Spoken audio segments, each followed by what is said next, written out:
હા હા હા હા ના એટલે એ એટલા માટે તમને કહું છું. બાકી શ્વાસ અંદર આવે છે ને બહાર જાય છે. તમારે માનો કે શ્વાસ અંદર આવ્યો ખબર પડી, બહાર નીકળો ખબર પડી, બસ આટલું છે. એમ નહીં ભાઈ, એમ કે એ સિવાય નાભી, તમે નાભી ઉપર ધ્યાન રાખો, તમે હૃદય ઉપર ધ્યાન રાખી શકો, તમે સહસ્ત્ર દલ ઉપર ધ્યાન રાખી શકો, એ રીતે કોઈ પણ. એટલે આ સવાલ એવો નથી. આ તો આ મેં તમને એટલા માટે કીધું કે આ છે ને થોડુંક તમારી જેવી જાગૃતિ જાય ને એટલે તમને ખબર પડી જાય એવું આ વસ્તુ છે. ઓમાં હજી તમને તાત્કાલિક ખબર નહીં પડે કોઈમાં. તમે ક્યાંક વયા જશો ને થોડી વાર પછી ખબર પડશે કે હું વયો.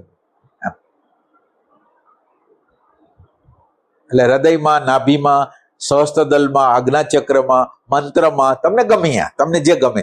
સવાલ મંત્રનો, આજ્ઞાચક્રનો એનો નથી, સવાલ પ્રેઝન્સનો છે. પ્રેઝન્સ ઘણા આવે મારે જે દુખાવો છે, જે જગ્યાથી પ્રગટ થયો છે, એ તમે કહી શકો. બરાબર. એનું સેન્ટર પોઈન્ટ હા, સેન્ટર અહીંયાની આ નિદાન છે, યા દવા થશે ને. અને હાવ બે જ વસ્તુ છે. કાં તમે કલ્પનામાં છો, વિચારમાં છો, અને કાં તમને અત્યારની તમારી અંદરની વસ્તુ ખબર છે, બહારની વસ્તુની ખબર છે. બે જ છે, પ્રતીતિ અને કલ્પના અથવા વિચાર. બે સિવાય ત્રીજું કોઈ છે નહીં. પ્રતીતિ નથી થતી અત્યારે, કોઈ પ્રકારની પ્રતીતિ નથી થતી, તો તમે વિચારમાં છો. બસ આટલી વસ્તુ બે જ છે, ત્રીજું કોઈ છે. હવે તમારે તમને વારે વારે તપાસ કરવાનું, પ્રતીતિમાં, વિચારમાં, પ્રતીતિમાં, વિચારમાં, પ્રતીતિમાં, વિચારમાં. બસ આટલી જ અભ્યાસ છે. બીજું કઈ નથી કરવું, બીજું કઈ નથી.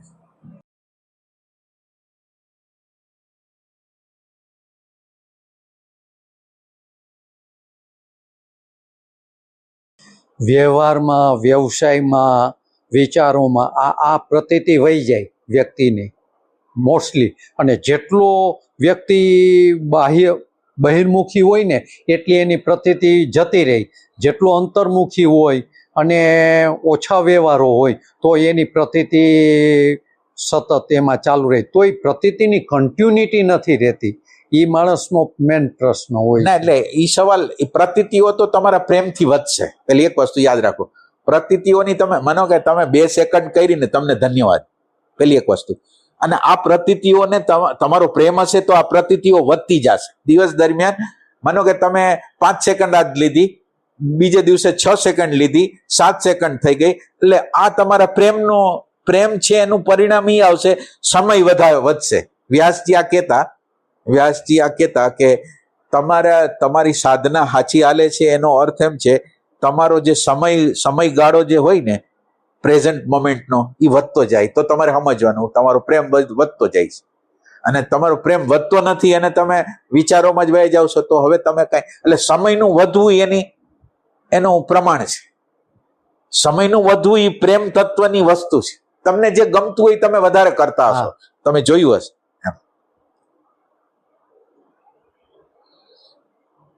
કે જેને જેટલી ગરજ હશે ને. હા. અને આની અંદર કેવું છે કે તમારે જયારે તમે એટેન્ટિવ હશો, તમે અંદર હાજર હશો ને, હાવ સિમ્પલ બાબતો હશે ને, તમને પ્રકૃતિના કેટલા કાયદાઓ સમજાવવા માંડશે. માનો કે તમે એક સબ્જેક્ટ કાઢો, એક સબ્જેક્ટમાં તમે કોઈ સત્સંગ યારે ચર્ચા કરો છો, કોઈ પણ સબ્જેક્ટ છે. હવે સબ્જેક્ટ આપ્યો એટલે હવે શું કરશે ખબર છે?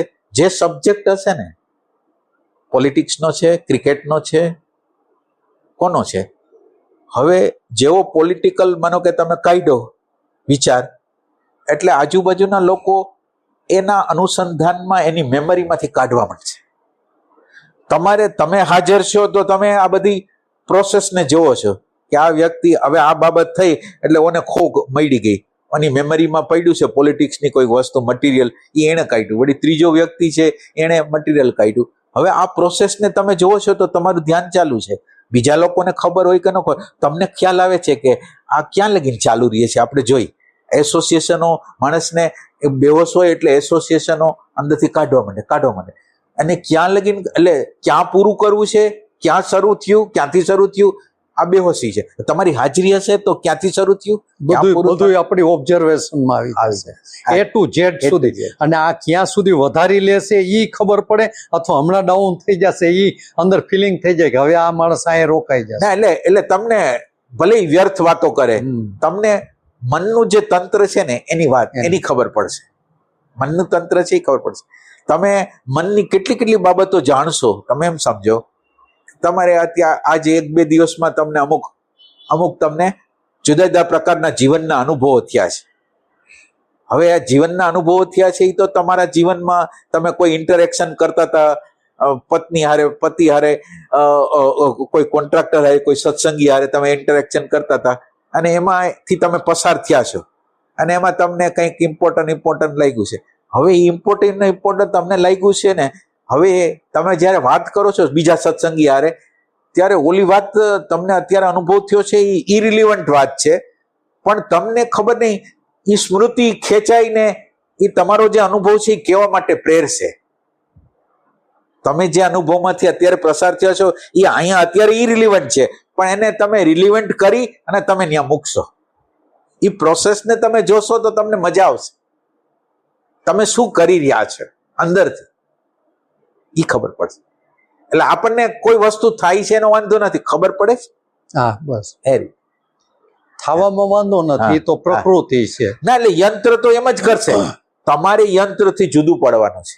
યંત્ર તો એની રીતે જે રીતે વર્તતું હશે એ વર્તશે. તમે એનાથી સેપરેશન કરશો એટલે એને બળ નહીં મળે. તમે એનાથી સેપરેશન કરશો તો બળ નહીં મળે.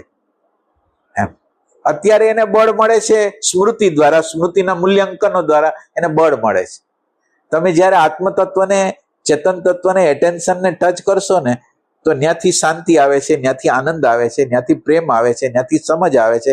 તો સમજણ, હવે એ તમે જે સમજણ છે ને એ સમજણો ઉતરતી જશે. તમારા દર્શનમાંથી સમજણ વિચારમાં જશે, વિચારમાંથી ભાવમાં જશે, ભાવ દ્વારા ક્રિયામાં જશે. આ પ્રોસેસ થશે દર્શનમાંથી.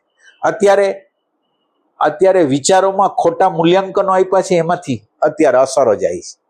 ઓલી વાંથી અસર આવશે, આ અહીંથી અસર આવે છે.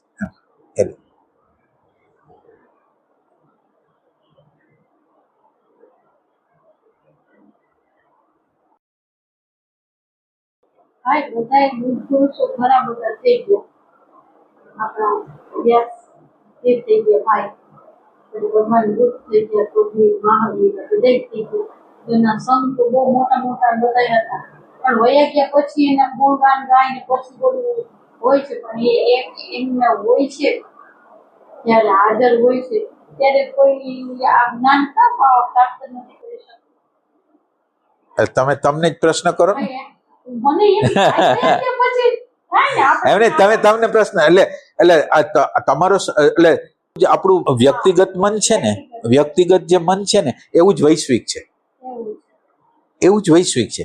એટલે તમારો પ્રશ્ન સોલ્વ કરી નાખશો કે તમે ક્યાં કચાશ કરો છો એટલે તમને વૈશ્વિકની આખી ખબર પડી જશે.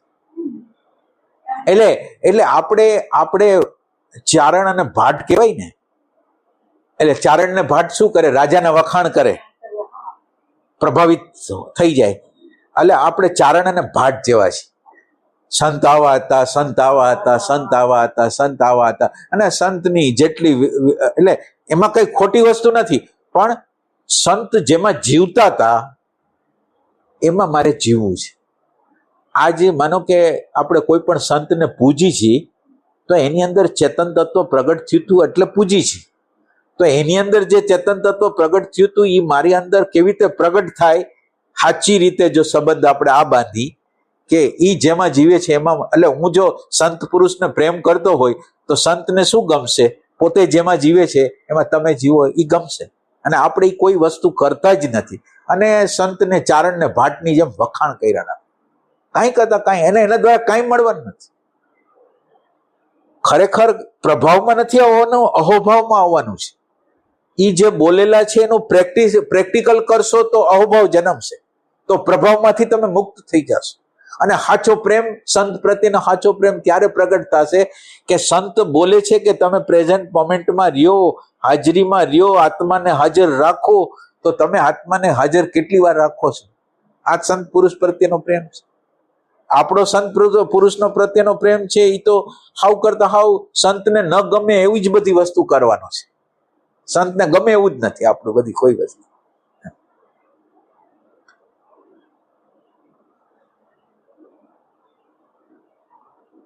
અને હાવ સિમ્પલ વસ્તુ છે. કાં તમે છો ને કાં નથી. નથી તો વિચારમાં છો, છો તો તમે આત્મામાં છો. બસ પતી ગઈ વાત. આમાંથી કોઈ ત્રીજો રસ્તો જ નથી. ત્રીજું કોઈ છે જ નહીં. કાં તમે છો ને કાં નથી. બસ આટલી જ વાત છે.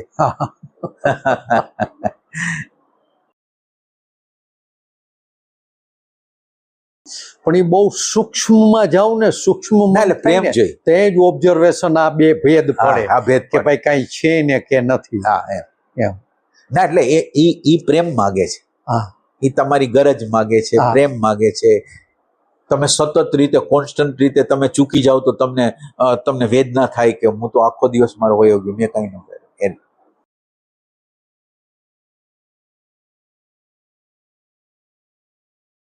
એટલે આ વખતનો રવિવારનો સત્સંગ હતો તો એક જણાએ એમ કીધું કે અમે રામકૃષ્ણ પરમહંસને માની છીએ, મહર્ષિ રમણને માની છીએ. હવે તમે ઇન્કવાયરી કરવાનું કહો છો તો અમે તો એને માની છીએ. હવે અમારે ઇન્કવાયરી શું કામ કરવી છે? મેં કીધું રામકૃષ્ણ પરમહંસ દર હાંજ થાય ને એટલે બહુ અફાટ રુદન કરતા કે આજ ભગવાન મળ્યો નહીં. તમે કરો છો રુદન?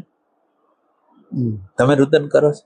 ભગવાન માટેની તડપણ છે તો તમારે એને બિચારાએ એની સમગ્રતા ભગવાનની ખોજ કરવા માટે એની સમગ્રતા હોમી. તમે હોમો છો? તમારે કેટલું બધું રેડીમેડ એને બોલ્યા છે ને મારે માની લેવું છે એટલે તમારે હાલું જ નથી. આ વસ્તુ છે. સંતને માનવાની જરૂર નથી. સંત જે જગ્યાએ હતા એ જગ્યાએ જવાની જરૂર છે. સંત ખુશ ત્યારે રહે કે તમે એમાં રહેતા હો તો ખુશ રહે. એટલે સંતોની ખબર હોય કે તમે નથી રહેતા એટલે એના પ્રત્યેનો પ્રેમ ન જાગે. એટલે સંતોનો સાચો પ્રેમ ત્યારે મળે કે તમે ઈ જેમાં રહીએ છે એમાં તમે રહ્યો ને તો સંતનો સાચો પ્રેમ આપણને મળે. ખુશ થાય, બહુ ખુશ થાય. અને એને આખા વિશ્વની અંદર એને રેર લોકો હોય છે કે એને ખુશી દે એવું કોઈ હોતું જ નથી.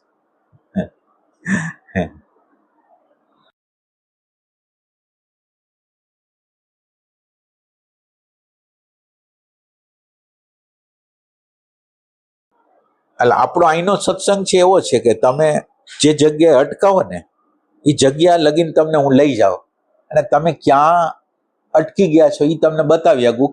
તમે એના થોડીક વધારે સજાગતા મેળવશો તો આ જગ્યાએ પહોંચશો. એ વસ્તુ છે.